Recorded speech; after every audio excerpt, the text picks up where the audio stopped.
दिनिकिया संबलपुर गस्तरे जोगाण मंत्री कृष्णचंद्र पात्र संबलपुर कृषक संगठन सहित विभिन्न समस्या नहीं आलोचना करिसेंती। मुख्यतः संबलपुर चाषी सहित धान किणा टार्गेट और टोकन समस्या नहीं से आलोचना करिसेंती। जदि टोकन अवधि सरिबा सत्वे चाषी धान बिक्री करि न पारले जिलापाल तांकर स्वतंत्र क्षमता व्यवहार करी आहुरी 15 दिन यार अवधि को बढ़ाई पारिबे कथा जोगाण मंत्री कहिसेंती।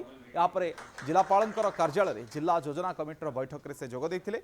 एही बैठक में जिलार विभिन्न योजना संपर्क में आलोचना करथिले। एसहित राज्य में बीजेपी सरकार एक वर्ष पूर्ति सफलता को नहीं आलोचना होईछि। एथिपाई आसंता 17 तारिख में संबलपुर जिले में बीजेपी सरकार एक वर्ष पूर्ति सफलता यात्रार आयोजन करा जिवो। एही यात्रा रे अनेक केंद्रमंत्री और राज्यर मंत्री माने मध्य जोगदेवार कार्यक्रम रही। ए अवसर में राशन कार्ड को लेकिन प्रतिक्रिया रखिंट मंत्री। थालेसेमिया रोगी सहित जो माने योग्य समस्त को राशन कार्ड दिज्व से बुड़ी अंचल में धान किणा आगक अनुमति रहिबो बोली मंत्री कहिसेंती।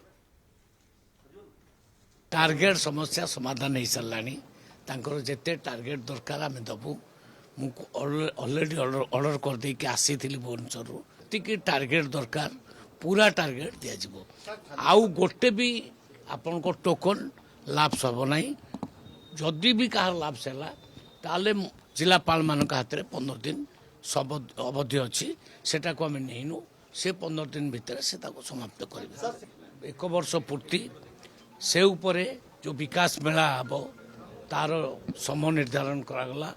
आगामी 17 तारिख दिन आमे गोटे निश्चित भाव पब्लिक मीटिंग करूँ।